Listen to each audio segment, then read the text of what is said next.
नमस्कार, मैं डॉक्टर दिलीप कुमार। मैंने पीएचडी पटना विश्वविद्यालय से किया है और मैं असिस्टेंट प्रोफेसर के रूप में छपरा विश्वविद्यालय में काम कर रहा हूँ। मुझे खेद है कि बहुत दिनों के बाद आज पुनः मेरा वीडियो रिलीज हो रहा है।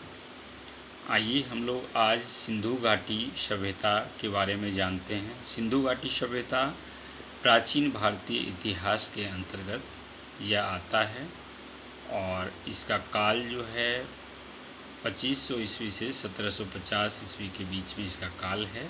सिंधु घाटी सभ्यता के बारे में हम बात करें तो सिंधु घाटी सभ्यता जो है उसकी जानकारी हमें जो है पुरातात्विक स्रोतों से मिलती है। पुरातात्विक स्रोत वो स्रोत कहलाते हैं जो हमें खुदाई में मिलते हैं। और जहाँ तक साहित्यिक स्रोतों की बात की जाए तो साहित्यिक स्रोत से सिंधु घाटी सभ्यता के बारे में हम लोगों को जानकारी नहीं मिलती है, क्योंकि उस काल के जो है लिखे हुए पुस्तकों या लिखे हुए अभिलेखों का घोर अभाव है। और वहीं जो है जितने भी पुरातात्विक स्रोत मिले हैं, मतलब धरती के अंदर खुदाई में जितने भी मिले हैं, मतलब भवन के रूप में या फिर जितनी भी वस्तुएं मिली है, चाहे वो भवन हो या सिक्के हों या मूर्तियां हो या अनाज के दाने हों, जितनी भी कपड़ों के टुकड़े हैं इत्यादि जितने भी चीज़ मिले हैं, उन्हीं के आधार पर सिंधु घाटी सभ्यता के बारे में हमें जानकारी मिलती है। तो ये सिंधु घाटी सभ्यता के स्रोत जो हैं वो केवल और केवल पुरातात्विक स्रोत पर हमारी जानकारी आधारित है। सिंधु घाटी सभ्यता के आइए हम लोग अब सामाजिक और आर्थिक जीवन के बारे में जानें। तो सिंधु घाटी सभ्यता के सबसे पहले हम लोग सामाजिक जीवन के बारे में जानेंगे।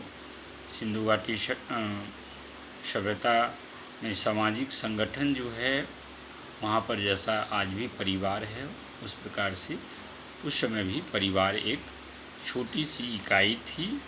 और परिवार के बारे में यह संयुक्त परिवार था या एकल परिवार था, यह स्पष्ट रूप से नहीं कहा जा सकता है, लेकिन कुछ बड़े भवन मिले हैं खुदाई में, इसके आधार पर कहा जा सकता है कि वहाँ पर जो है संयुक्त परिवार रहते थे। अब आइए, अब परिवार पितृसत्तात्मक था या मातृसत्तात्मक, मतलब उसमें पिता मुख्य होते थे या माता होती थी। तो कई मृण मूर्तियाँ जो है मातृ की मिली है, जिसके आधार पर यह अनुमान लगाया जाता है, स्त्री जो मृण मूर्तियाँ मिली है उसके आधार पर यह अनुमान लगाया जाता है कि वहाँ की सत्ता जो थी, वहाँ का परिवार जो था मातृसत्तात्मक था।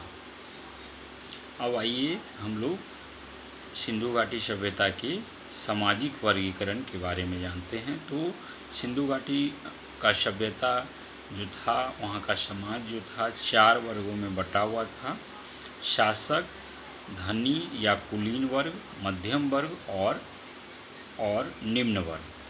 तो जैसा हम जानते हैं कि जो शासक और धनी वर्ग होंगे या कुलीन वर्ग होंगे अथवा कुलीन वर्ग, तो उन लोगों का मकान जो था, बड़े बड़े मकानों में वो लोग रहते थे, आलीशान मकानों में रहते थे, उन लोग का रहन सहन ऊंचा स्तर का था।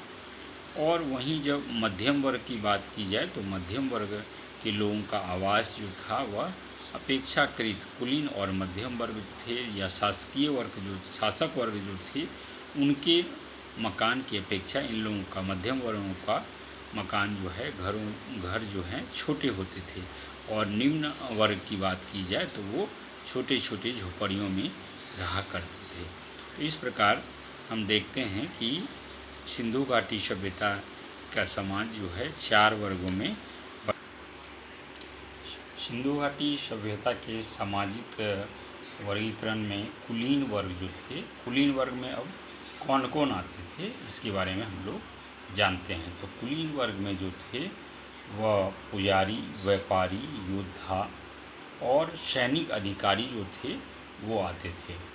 और जहाँ तक इनके जीवन की बात की जाए तो इन लोगों का जीवन जो था वह काफ़ी सुखी संपन्न था। आर्थिक संपन्नता के बावजूद भी जो है वहाँ पर वर्ग संघर्ष देखने को मिलता है। मध्यम वर्ग की बात की जाए तो मध्यम वर्ग में किसान थे और छोटे व्यापारी, कारीगर, लिपिक, चिकित्सक इत्यादि आते थे। और जो है सबसे निम्न वर्ग की बात की जाए तो निम्न वर्ग में जो है मजदूर वर्ग आते थे। तो इस प्रकार से हम देखते हैं कि सिंधु घाटी सभ्यता का सामाजिक वर्ग जो है 4 वर्गों में बटा हुआ था। अब आइए हम लोग सिंधु घाटी सभ्यता के रहन सहन, लोगों के रहन सहन के स्तर के बारे में जानते हैं। इसके तहत हम लोग सबसे पहले जानेंगे कि उन लोगों का खान पान कैसा था। तो सिंधु घाटी वासी जो थे शाकाहारी एवं मांसाहारी दोनों थे। गेहूँ, जौ वहाँ के जो है प्रमुख मुख्य भोज पदार्थ थे। कुछ क्षेत्रों में चावल भी खाया जाता था। इसके भी प्रमाण जो है खुदाई में मिले हैं।